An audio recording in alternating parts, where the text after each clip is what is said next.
This is Moments with Fu with James Fu Torres, better known as Fu, the show that takes you around the world to share interviews with some of the most successful and relevant people on the planet, hear their stories, and get the most important business lessons they have learned on their road to success, and get exclusive advice on how to implement their success into your life and business. Moments with Fu is brought to you by the Strategic Advisor Board and your host, Fu. Hello and welcome to Moments with Fu. I'm your host, James Fu Torres, but you can call me Fu. Hence the name of the show. Today I have Sergio C. Garcia. He is the first undocumented attorney in the history of the nation. But I'm going to let him tell you more about that. But first, Sergio, how are you? I'm super happy to be here, James. Thank you for the invitation. Thank you for taking the time to come here. I mean, we talked yesterday and it was... It's really insightful. It was a really interesting story, and I'm gonna have you here in English. Then I want to have you in the podcast in Spanish, and I'm looking forward for you to like share your story because it's amazing. So let's kick it off with a quick introduction about yourself and your company. Sure. As you mentioned, my name is Sergio C. Garcia. I'm the first undocumented attorney in the nation, in the history of our nation. And I became licensed about 10 years ago. Right after being licensed, I got licensed on a Saturday, took Sunday off, and on Monday morning, I went opened my own firm. Given that I couldn't work for anybody for being undocumented, with my cell phone, my laptop, $30 in the bank, and 10 years later, thank God, I have made it a very successful business. Right now, worth about $15 million. Hard work and dedication pays off, so you gotta stick with it. Wow. I mean, it just to think about that, right? That being undocumented, being able to be an attorney, that sounds like impossible, right? I mean, nobody has done it before, and I think you told me yesterday it took you like 5 years to be able to accomplish that. And did you have to work around of like, was it networking? Was it just a lot of persistence or a mix of things that got you there? If you can tell us a little bit about that. I think it was, a lot of persistence, God always being by my side, my family always being by my side, especially my mother. I remember during that 5-year fighting prior to actually being able to get licensed, I used to do a lot of networking, and my mom used to always tell me, "Mijo, make sure you get those cell phone numbers, from these politicians because you might need them in the future." And I was like, "Yeah, And so back in 2013, when the California Supreme Court was like poised to rule against me, I got out of the court and started calling all my contacts in the different both parties, the Democratic and Republican Party, and I was like, "Hey, what's up, guys? I need some help over here. I'm about to lose my case unless California changes the law." And they were like, "Yeah, we've been following your case. We're going to do a law for you next year." And I'm like, no. I can't wait till next year. It's been almost 5. And as soon as we pass the 5-year mark, I have to retake the bar.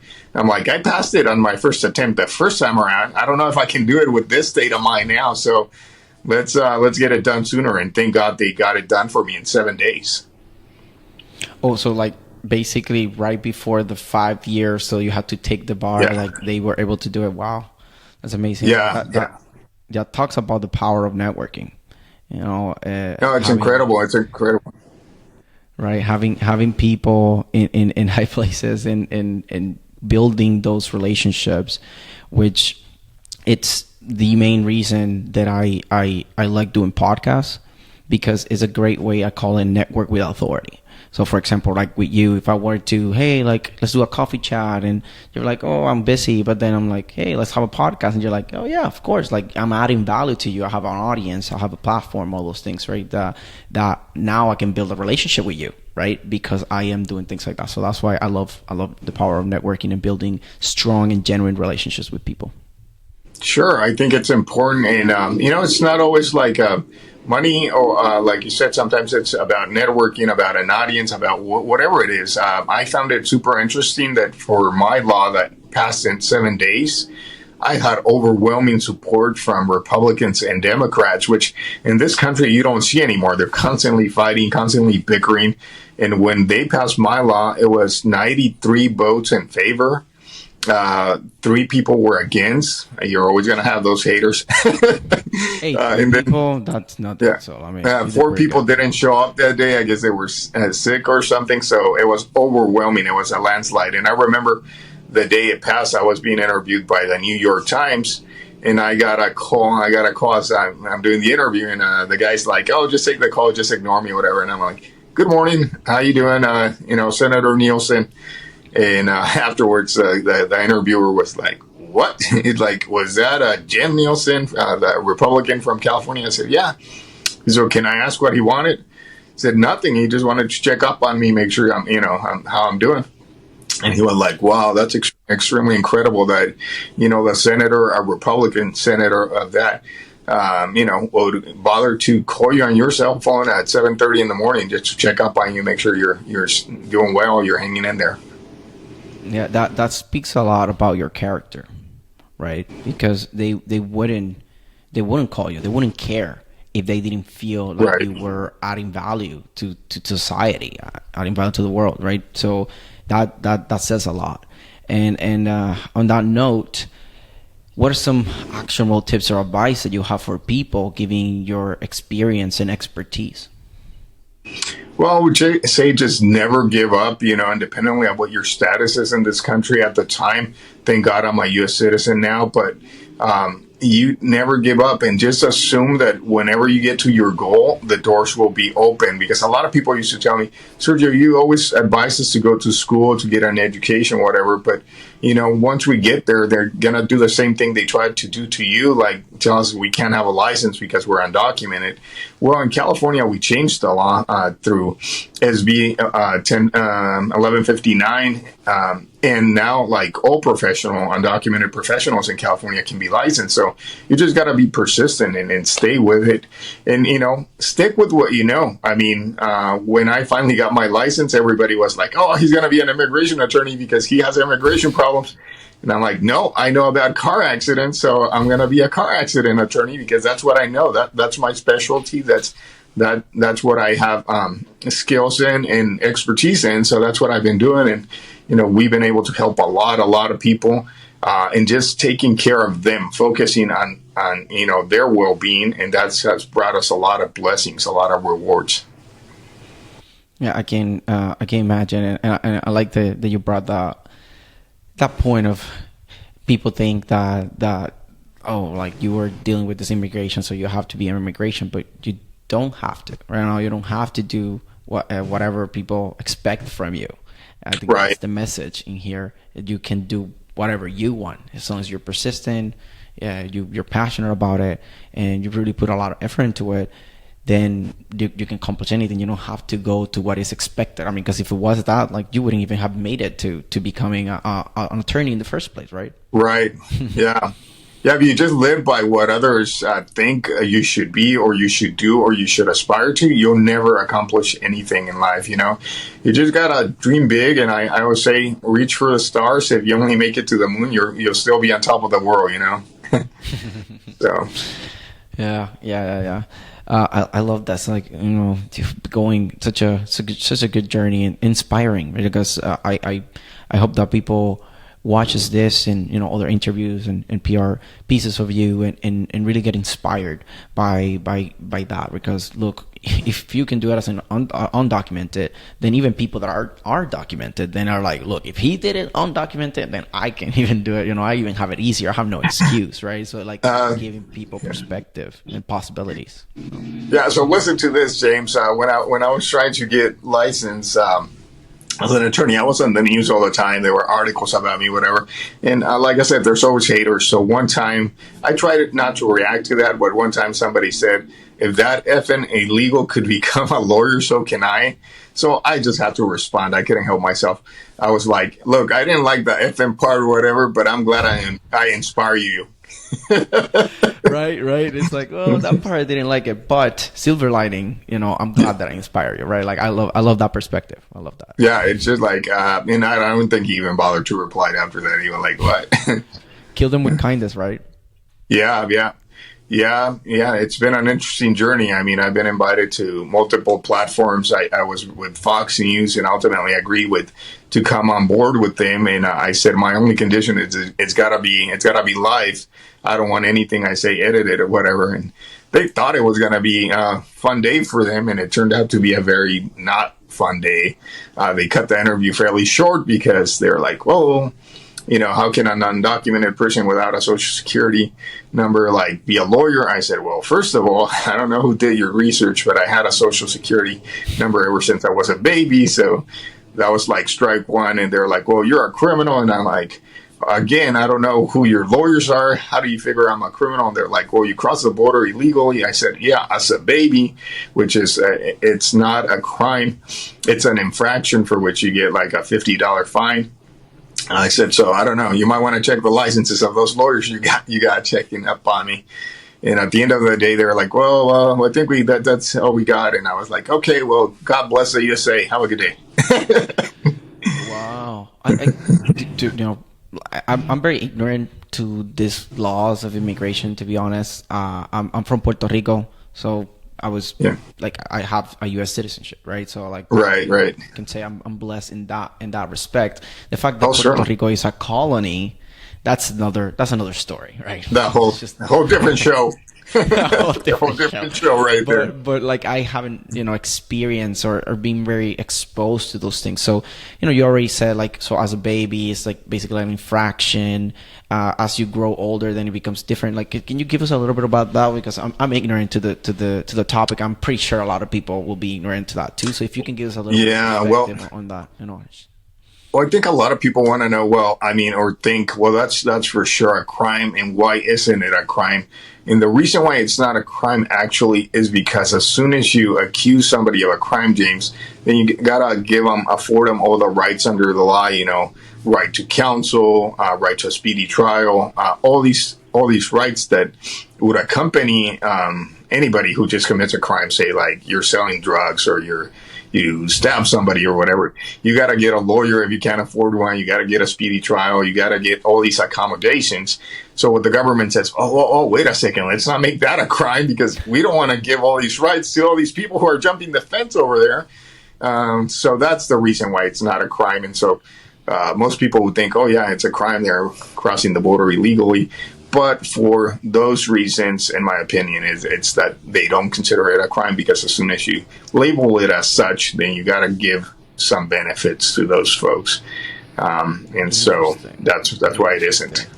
You see, I learned something right now, and I can now have this thing that I can even use in conversations and things, right? Like, you don't give those things that's crime, because then you're actually giving them benefit. Sorry, like people calling you a criminal, like, well, are you giving me the chance for a trial, all these things? Like, no, right? So then I'm not, right? Right. And the other thing, unfortunately, what's really sad is that by not calling it a crime, they can lock you up indefinitely, because it's just like, oh, you just crossed the border illegally, so we don't know what to do with you, so let's throw you in over here indefinitely, and we'll figure it out when we let you go or whatever. Which is a whole different story too, about the prison system in the United States, and the whole prison industrial complex of that. That's a whole different story too there. But yeah, another podcast. Yeah, it's another podcast somewhere along the line, right? Okay, so I'm curious about if you, I know that you don't focus on like immigration when it comes to being an attorney in the law, but do you have any like social impact causes or things like that you support? Where your firm, so, you have a big firm now, so you right. So yeah, as soon as I got licensed, I also started the Sergio Garcia Foundation, and we raised some money right away. We donated $50,000 to students. We like to make sure any student, and we don't care whether they were born here, whether they're black, white, brown, yellow, or orange, whatever. We don't care. If you want to do something with your life and you're struggling, and the only thing that's going to keep you from that is money, then we want to support that. And fortunately, my wife and I share that dream and that vision, so we do it on a regular basis and kind of randomly. How can people, let's say, apply for that, or just, so people know? So, I mean, if you can give me a link or something, just let me know, and I'll put it in the description. There's got to be, the foundation has its own website, right? And every time there's something going on, we'll announce it there, or announce it on social media. But yeah, like I said, sometimes it's just random acts. Like, I'll share something briefly. We went to celebrate a birthday at the local restaurant, right? There was this gentleman. There was 16 of us. My wife's a little particular about her food. She's very specific. So he took the orders, and what I noticed about this kid was that he didn't have pen or paper. And I'm like, oh my God, this is gonna be a horrible mess. Everybody's gonna get whatever. And when the food came out, it was so perfect. Not a single mistake. He had memorized every single person's dish to the T, And afterwards, I was so impressed. I was like, hey, man, how do you do that? He's like, what? I said, you didn't write down any of our orders, yet everything came out perfect. He said, oh, I never do. And we got chatting, and he told me he was going to school. He was from Egypt. Unfortunately, he had to stop going to school because he was taking care of his brother. It was just him and his brother in this country.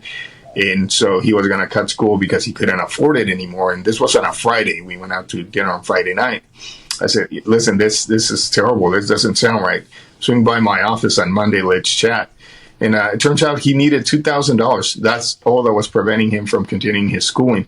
So my wife and I cut him a check and said, look, don't give up on school. Get it done. And he started crying, and he's like, what do you mean? Are you lending me this money? Or like, what do you care? Nobody cares about anybody else anymore. Like, everybody's out for themselves. I said, well, I was there too at some point, and we can make it right and help you, and we'll do that. Yeah, he was super nice. He went out the next day, brought us some Egyptian food, which was delicious. Good, I think he became an engineer, which makes a lot of sense why his mind was so wired to remember these things. Very organized brain. I love that. Thanks for sharing that story. I always like the social impact, especially when you overcome such big challenges. That you were blessed in one way or another. Right, like you had the support of people in high places and all that, which you earned. I mean, I'm not saying that it was given, right? But even that guy, like he earned it, right? Like he was working, he was honest. Yeah. He remember everything. He gave you a great service. He was clearly grateful for it too. And look at that. Like now, he's an engineer, which probably making the world a better place with his talents now, right? And that's the indirect impact that you have now, because even if it's not you directly, you helped him to get there, and now you indirectly are also helping the world that way, which is amazing. Yeah, when he asked if we wanted our money back or what was the thing, I was like, listen, once you get to a position like we're blessed to be in right now, just pay it forward, man, and I'll be happy. Yeah. Like, I won't even know when you did it, but I'll be happy. The universe will let me know that things are going in the right direction. That's why we keep on helping. Like I said, we represent people who have been hurt by car accidents, whether they were walking in a bicycle, a motorcycle, hit by a semi, whatever. And so for those folks, I can't do much. By the time I get involved, the accident has already happened. I just try to make it better. But then the blessings that we get from that, we use it to help the community out. My wife and I love a project that we have with the California Highway Patrol. Every year we donate $20,000 worth of toys for, underprivileged children in the community, because as a kid, sometimes Santa Claus forgot to swing by my place. Yeah, I get it. And that's amazing. Thank you for sharing that. Now, inspired on people like you, I have a social impact cause too, which is when people buy from my brand, Be Clear, they are buying. It's included to pay for a female that is being abused or is in a toxic relationship and needs to get out, and they get 3 months of like a therapy. It's like a healing process. For 3 months, you get updates on the person that like how they're going and progressing, so you can see it tangible, right? Like you can have that. Oh, nice. And then when they graduate those 3 months of healing, then we help them get jobs, like virtual assistant jobs, and sometimes we hire like through our own same clients or other people, and we help them build their own businesses so they can work remotely, and that way they don't have to depend and have a toxic relationship or things like that. So, and right. The best thing about that is when you heal first, and I'm pretty sure that you could agree with this, you heal your personal, then like business becomes a lot easier because you don't get in your own way, right? Like personal doesn't get on the way of the professional growth. Well, the other thing about that, James, too, and it was very difficult for me to get this and understand this, is that, I always wanted to be there for others, and it's good to be there for others, but you have to be selfish at first. I hate to put it like that, but you do have to be selfish. You have to take care of number one first, because if you're out there damaged, if you're out there hurting, if you're out there in poor state of mind, you're not going to be good to anybody.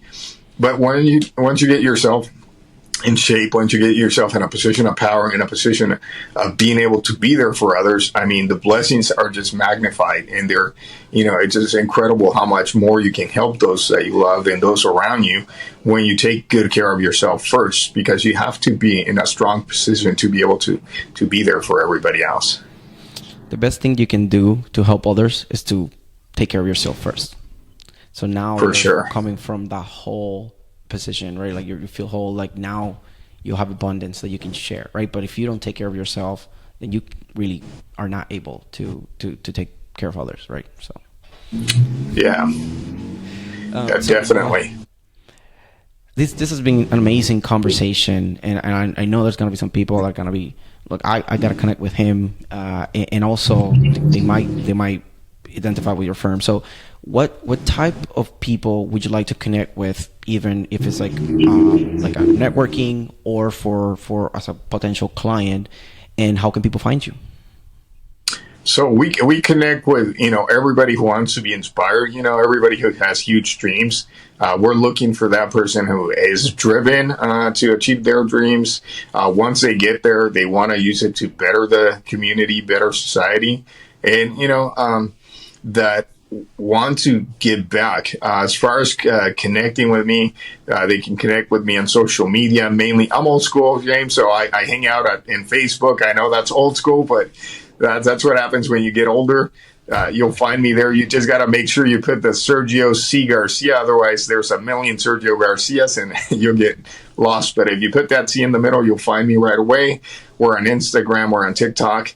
YouTube, we're working on that platform. But, yeah. If you want to connect with me, and also if you or your loved one, a family, a friend, anybody, a neighbor has been in a car crash in California or anywhere in the country, I'm licensed in California only, but if you've been in a catastrophic car crash anywhere in the country, we always retain local counsel. We work with them, and I will fly anywhere to be there for you.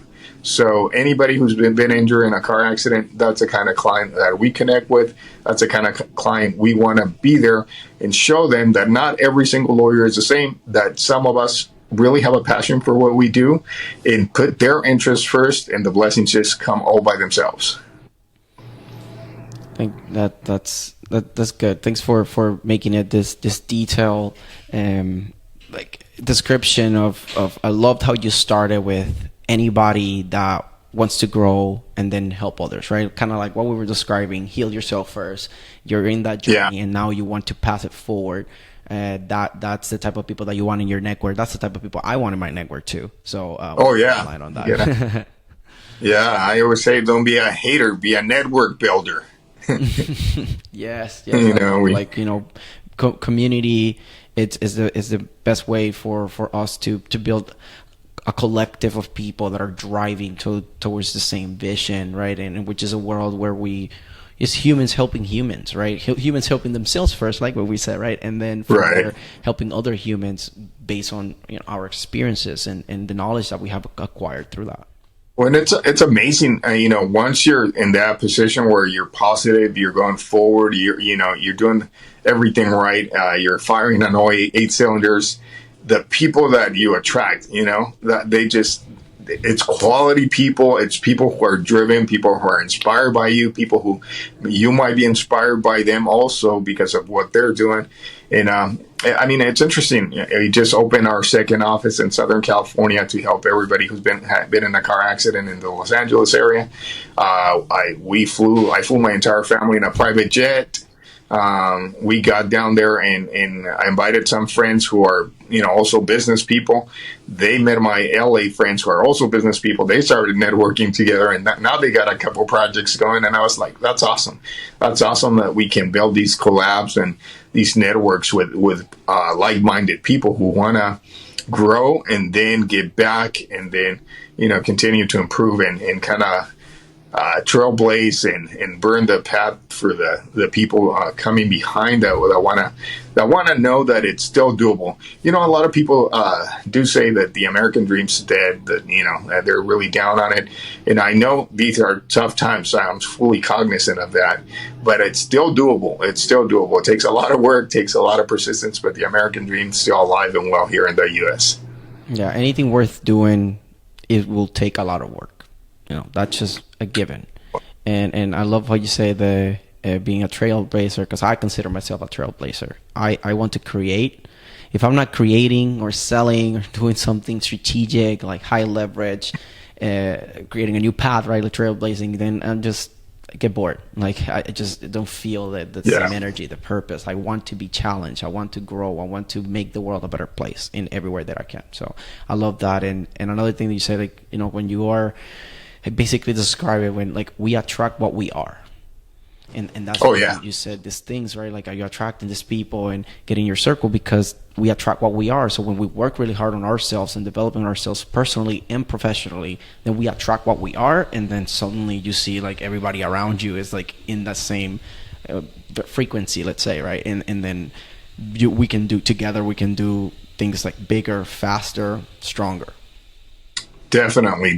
And I'll share with you something my math teacher from high school, he already passed away, sadly, told me, and it stuck with me forever, James. He said, Sergio, success has many parents, but failure's an orphan.